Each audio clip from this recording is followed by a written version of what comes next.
Je ferai une déclaration plus haut et collective. Tu restes ici.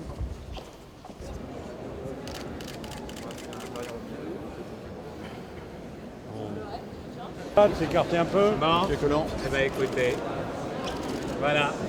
Bonjour. Clément, ça va?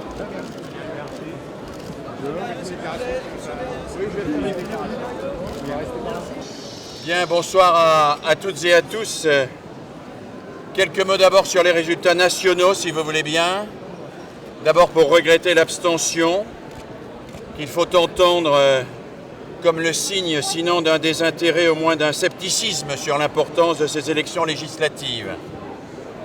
Permettez-moi de penser que le cumul des mandats, l'absentéisme des parlementaires et le clientélisme des élus n'y sont pas pour rien et qu'ils sont assez largement responsables de cette abstention.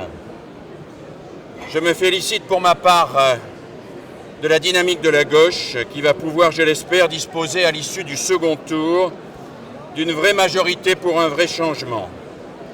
Au sein de cette majorité, j'espère que les écologistes pourront avoir une place. Ça n'est pas gagné à ce jour, ça n'est pas sûr que nous ayons un groupe.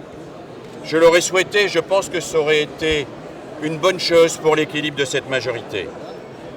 Permettez-moi aussi de m'inquiéter de la réaction de l'UMP ce soir, dont je crois comprendre, mais je n'ai peut-être pas les dernières informations, qu'elle est décidée à se maintenir au mépris du protocole républicain et du pacte républicain, y compris dans les cas où il y a un risque de faire gagner le Front National.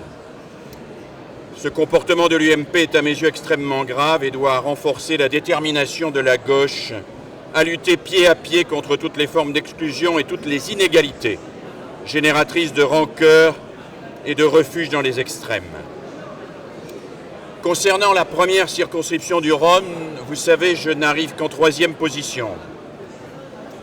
Je suis fier d'avoir mené campagne avec Nathalie Perrin-Gilbert, une belle campagne.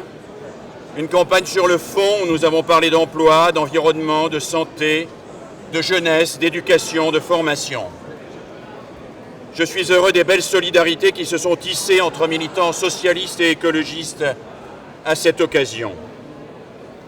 Je remercie les électrices et les électeurs qui se sont portés sur ma candidature en dépit des mensonges répétés contre moi et de la campagne de désinformation dont nous avons été victimes.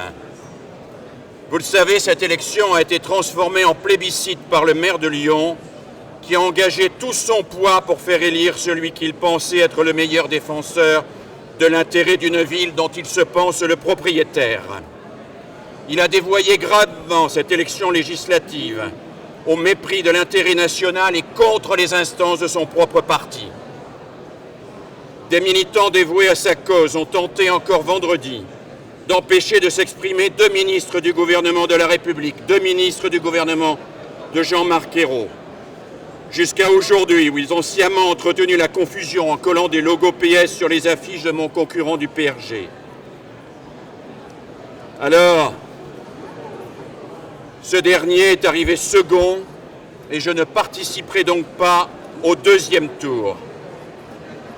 Je suppose que ni mon concurrent du PRG ni Gérard Collomb ne souhaitent du soutien d'un Khmer vert, apparatchik, arriviste et opportuniste sans conviction. Fin de citation. Néanmoins, j'appelle solennellement les électeurs de gauche à se mobiliser pour battre la droite dimanche prochain. Je suis certain que ceux et celles qui ont voté pour moi aujourd'hui le feront. Ils le feront pour donner ses chances au changement et parce qu'ils mesurent l'importance des enjeux. Ils le feront dimanche prochain et ils continueront leur combat pour la justice sociale, la solidarité et l'avenir de la planète que nous laisserons à nos propres enfants et aux enfants de nos enfants.